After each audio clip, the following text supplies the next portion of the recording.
So tonight mag-start na tanong sa ato ang micro needling sa face. So manako double cleanse akong face. And then ang first nato buhaton is to sanitize the area. So I'm using this from bench to sanitize the table, the entire area for the entire room. And then manasa din ako og wipe og alcohol. And then alcohol sa ko sa akong kamot, and then make sure nga magamit mo og gloves. And then I'm using this as well para here. So i-mixing mo diri ang serum imong ganahan, and then imo na siyang iana, and then mag-start na ka sa katong area kung asa ka mag-micro needling. So mao na siya buhaton. So I'll give steps, and then mag-video lang ko kung saan ako dito ko magtabi no. So tan-aw na lang ninyo. And then I have this serums. So naani siya kuan mga specific benefits in face. This one, whitening. So of course, whitening booster is to brighten your skin tone, reduce pigmentation, and minimize enlarged pores. And then this one, this is hyaluronic. Of course, hyaluronic is to eliminate the fine lines, lift and firm the skin, provide power. And then this one, the anti-acne, is to remove acne, repair acne marks, and alleviate skin inflammation. And then this one, this is whitening booster, collagen booster. It's anti-aging for the entire face, tightens the skin, provides efficient hydration. And then next is this one. This is my favorite, periocular, to reduce eye area aging, eliminate swollen bags under the eyes, of course. And then this one is the spot fading, so remove pigmentation spots, eliminate dullness, reduce dark circles, and slow down aging. Perfect. The last serum I have is PDRN. So this is to eliminate fine lines and deeply hydrate active cells, promote collagen regeneration, eliminate acne marks and scars. So this is perfect for everything ang PDRN. So kung ang gamiton is PDRN and the hyaluronic, I'm gonna mix it here. This is sanitized na. Tapuhan ako ni sa mga alcohol dye. And then i-mix na ako, and then muna akong gamiton. And actually using 36 needle. Ano ka na siya? Kita ba? So 36 needles. So muna akong gamiton. So let's see and let's start. So of course, don't forget to use gloves. So naka-gloves na ko, and then next thing akong buhaton is to wipe this ang mga serum o mga alcohol pads. Dapat ko andyan siya 70%. So let's wipe this. Clean this tube. Thank you man juday kay mugyang sa madal imo nang so clean ko siya. And this one, hyaluronic. So yeah. And I'm gonna open this. I'm gonna use this. Ako sa siyang i-alcohol. Pati sa ito alcohol, no? Thank you, Juday. So, siya. And then, yung tantangon.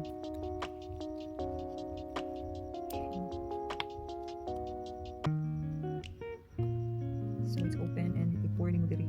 So, clean na niya. Sanitize na siya. And then, kaya na sa ng PDRN.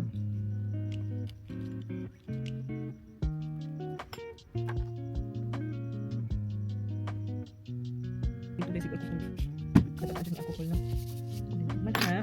Since ready na, next is ako ang i-alcohol ako ang now. Kaya man naman siya double cleanse, so alcohol na sa imong i-trap para malimpyo yun.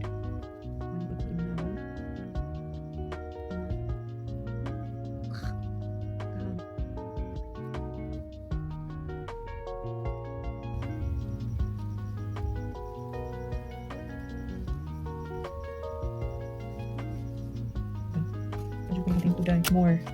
Sabi lang sa nako ako ang liog. Kailangan ko na akong liog eh. Kung sa dili siya sagi ba. So ato siyang i-micro needling. So disclaimer, I'm not a medical professional. So this is me doing my own research, and then millions na ako ang natanaw nga videos. Charles million, no? Mga 100 na nga videos akong gitanaw about micro needling sa balay. So kung atong mo sa kuan dai clinic di mahal gyud. So ako ang i-try ang sa dili sa balay lang kailangan ko yung machine palit ko ani.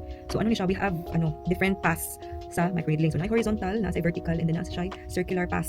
Na apoy katong iyan ana ganin mo i-kiss imong skin.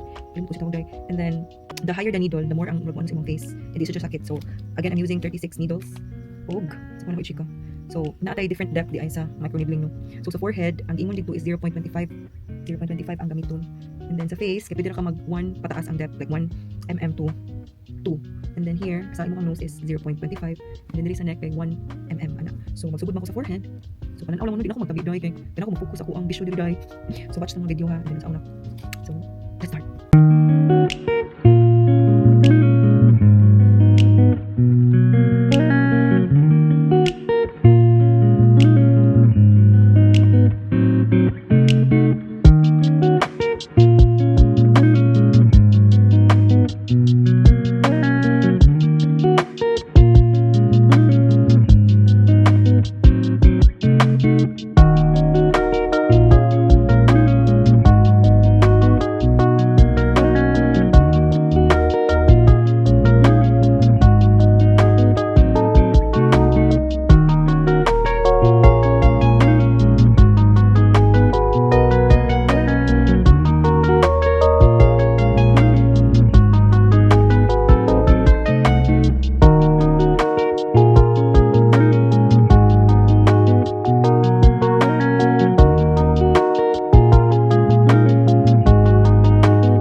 So nata diri no, and then diri na sad akong gi-adjust kay murag wala kay ko naka-feel kani sa iyang needle. So akong gi-adjust into 2.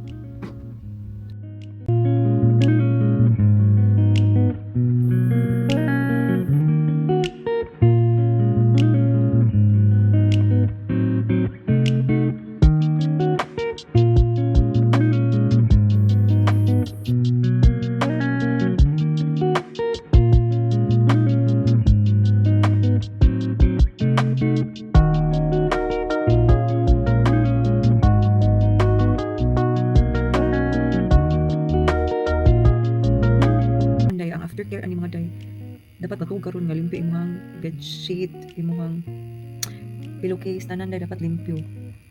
And then yung habol limpyo, so, gisuot kasi na limpyo na mga day. So ana siya. So yun ana day na ako.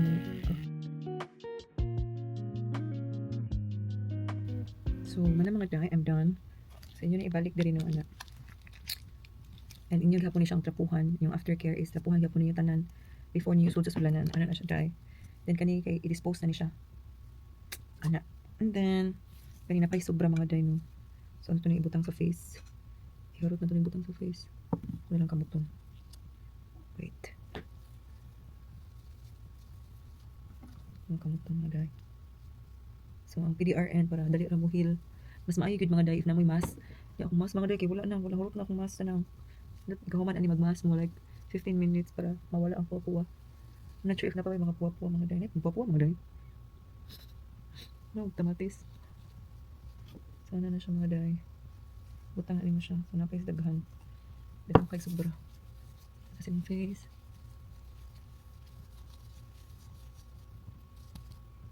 Mga day. Diba? That's all mga day. So yung anira, kumatog. Wala lagi butang. And then tomorrow, kay kuan. Ining kaugma is dili ka magamit og mga pangputi nga pangpaputi nga mga sabon or any acidic nga mga sabon. Vitamin C dili pwede ko ano jud gentle nga mga cleanser like Cetaphil basta mga gentle nga cleanser na dili ka pwede mag-makeup for 24 hours. And then make sure nga mag-sunscreen ka but ang imong sunscreen is dili siya concentrated kayo. So yeah, so that's all. Thank you so much for watching this video. Hope na mo na learn. Bye.